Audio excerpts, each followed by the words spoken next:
Hey guys, welcome to round 3 of this Aether Revolt draft. We're currently 2-0. We have this Boros aggro deck, which hasn't been giving us keepable 7s, but it's been winning, so can't complain there. Let's also mulligan to 6. Oh man. Oh, actually no. I was about to say this hand looked great because of so many spells, but all the spells are kind of bad.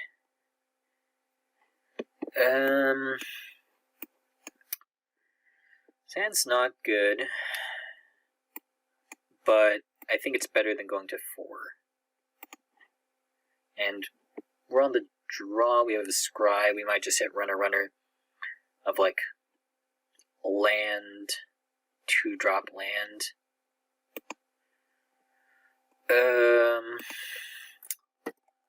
While that is a 2-drop, I would prefer to have the insurance of having that land first. Alright.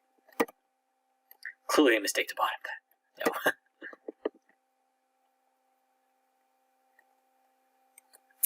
So the mirror, but with my opponent having a functional hand.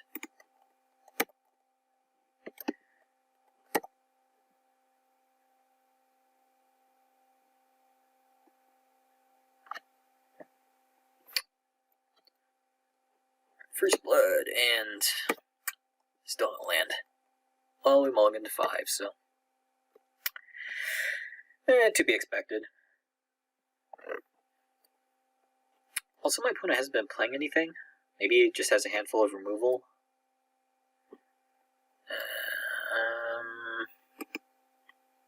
Yeah, there's no way we're getting back out of this. I guess I could have mulliganed to 4, but I feel like that hand beat any 4. Okay. So, it didn't matter. We were not winning that one anyways, because we weren't drawing land, so we are playing a 16 land deck, so that's one of the things we signed up for. Alright. Run it back. See, that's the thing about this deck. Like, no sideboard, it's a fast deck, so you can get all your games done in like an hour. I can trade those cards off before they lose too much value. Oh yeah. A hand with lands and spells? That's like unheard of.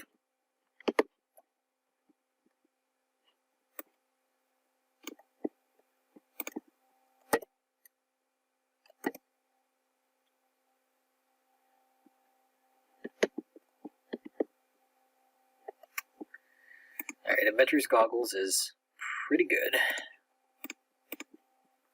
Got a lot better with the addition of Aether Revolt. Like, you can't swing a stick without hitting an Artificer somewhere.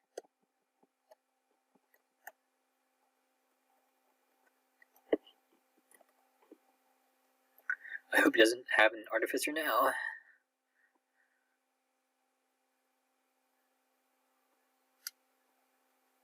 I mean, clearly you don't put in your deck without a bunch of Artificers to save on mana, especially in an aggressive deck like this.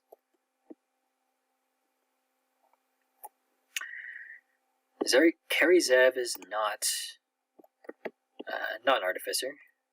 Still doesn't block a 3-2 profitably.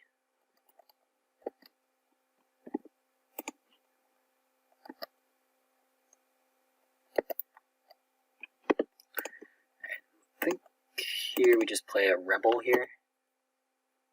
I realize I said here twice. I mean, going back to my complaint, like, how's this guy not a creature type Rebel? Makes no sense.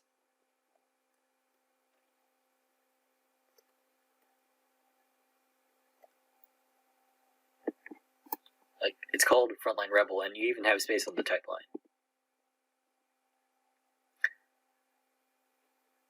I mean, yes, we haven't had Rebels since, like, Time Spiral Block. And before that, Mercadian Masks, but yeah, it's a neat callback to old cards, and some people have, like, Pauper decks with Rebels in them. You know, get a chance to search this up with your Ramosian Lieutenant or something. Oh, he's attacking. Do I block Ragavan? I think I do. He has to use a card to get him past the Rebel.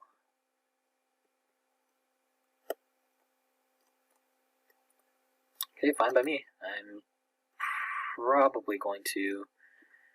that's a little awkward. Like, I guess my mana this turn was going to be awkward no matter what. But...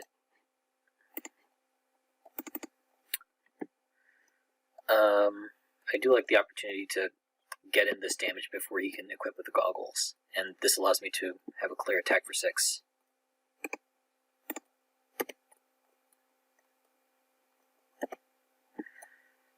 And if he just attacks with Carry Zev,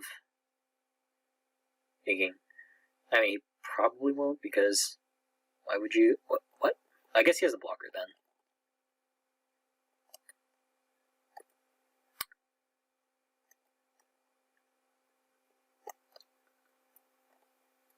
You know what? Got a Lath New Hellion with your name on it. Ooh, and we have a build to smash. Is that just game? I think it is. Like, we attack our opponent for 7. And whatever he doesn't block, we build to smash.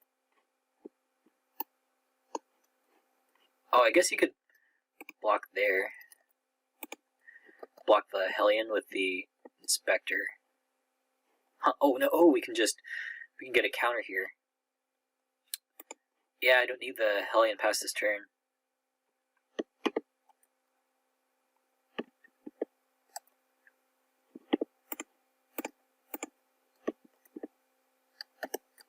Boom. That's the way we drew it up.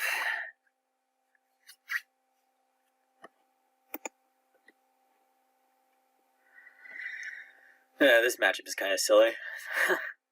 But I'm not sure what my opponent has to do there. Like, if you keep Carry Zev back, she isn't really profitably blocking anything unless you equip with the goggles, and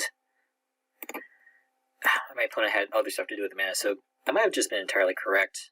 It just looks bad because, we ran him over. And this hand's good.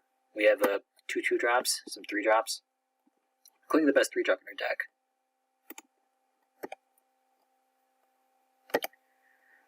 I think we go Construct unless we draw a land, in which case we go Aether Geode Miner. Okay. Going for the Construct here. Also, I mean, it's a little awkward with it being blocked here. Like, I prefer having the shenanigans later in the game. Like, with the Latin Hellion and such. Yep, gonna put that on the bottom.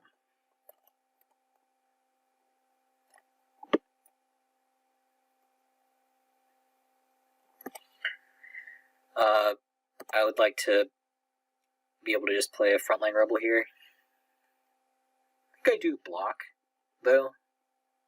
Like, we are on the draw. We're going to have a few more resources in this aggro-on-aggro matchup. It's not all about, attacking every single turn and such. And we time lock him if he has to use a combat trick to get past this construct. I mean, not necessarily. He could have a 2-drop or something. I guess he could have another Countless Gears Renegade. That's a Srom. And, did not draw land, but Miner's fine. We can block the Srom. Being under the gun is, like, this is not great. Actually, we could go, like, he attacks, no blocks, and then we crack back with the Hellion, which we can keep around with the Miner. It depends on what he does. If he just kills us and attacks, then our options are pretty limited. Ooh. Not good, not good. That does not help. Oh, actually, yeah, let's try to... Did not draw land. But, yeah, it's correct to play the tactics there because, like, it draws us closer to a land, even if we don't draw on this turn. Okay, I think we're probably dead, but it's good to try to play to art. So we can play this, block, go to 6, then we have to attack. We can play another one.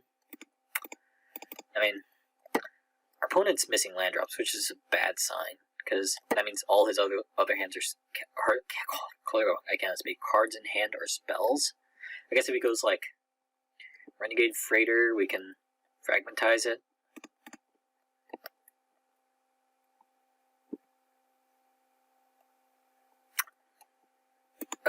We might just be dead, but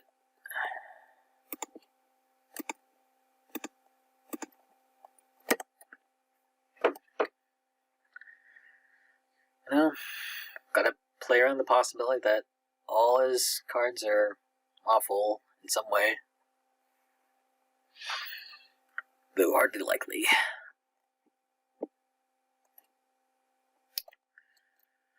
Ooh, well, at least we have the answer in Fragmentize.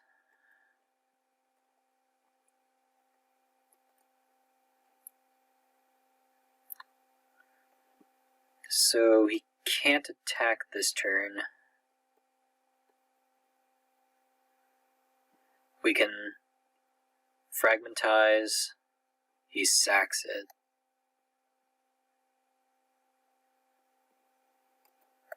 Wow. He's really all in on that Untethered Express.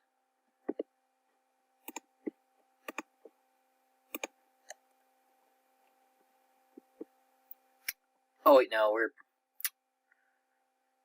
dead. He can bring us to 2, and then yeah. Oh. I mean, we're dead anyways, but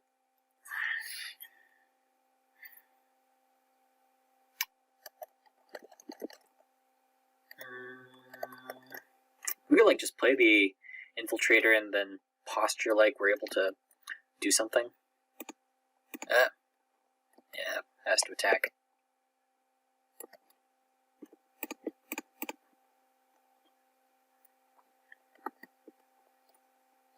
I mean, he could just go like Artifact to kill us, but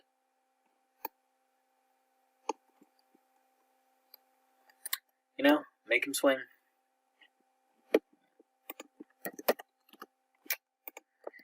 Your opponent the GG's. Alright, I mean, yeah, I think, yeah, here we made the right decisions. I think, like, that opening hand was perfectly keepable. Like, we scryed all correctly. It's just, we just didn't draw lands early enough, and that was that. And that's just Magic. You can't really complain about that too much. I mean, I can complain about the fact that I only put 16 lands in this deck. But that was also a risk I was willing to take. Okay. Also, that mulligan to 5 in game 1 didn't help, but it was like mulligan to 4. Yeah, it was a pretty low mulligan. So can't really complain about losing a match that way. So all right, that was fun. Look forward to drafting this set some more. And be sure, while you're here, make sure to check out www.black-moon-games.com. It's the site of our sponsor. You might guess it's called Black Moon Games. It's run by Tony Vandenberg, a friend of mine who runs a great store in Lebanon, New Hampshire, and another one in Rutland, Vermont. They're both called Black Moon Games. Got all sorts of cool stuff, like a great gaming venue, good assortment of Magic-related needs like sleeves, singles, packs, and also non-related Magic stuff like other games that I don't pay as much attention to. I guess Force of Will and Epic and other card games and Settlers of Catan or something. Whatever you're into. Alright. Thanks for watching. See you guys next week.